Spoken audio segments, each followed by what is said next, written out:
నాయుడు గారి ప్రభుత్వం రైతు ప్రభుత్వం కాదు, ఇదొక కార్పొరేట్ ప్రభుత్వం అనేదానికి జరుగుతున్న సంఘటనలు, అనుసరిస్తున్న విధానాలను బట్టి తెలుస్తుంది.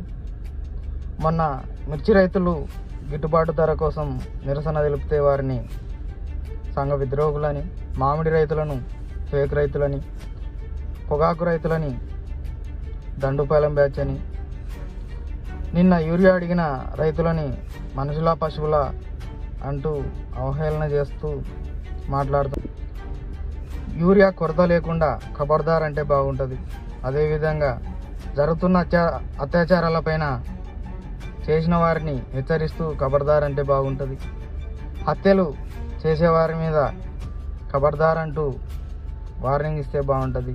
నేనే సహించని వ్యక్తి చంద్రబాబు నాయుడు గారు.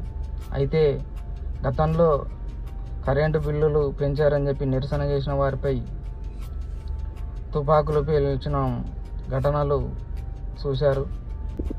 9వ తారీఖున రైతుల కోసం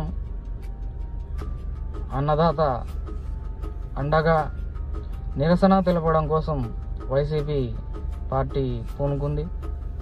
ఆ రోజు నిరసన ఖచ్చితంగా ఉంటుంది.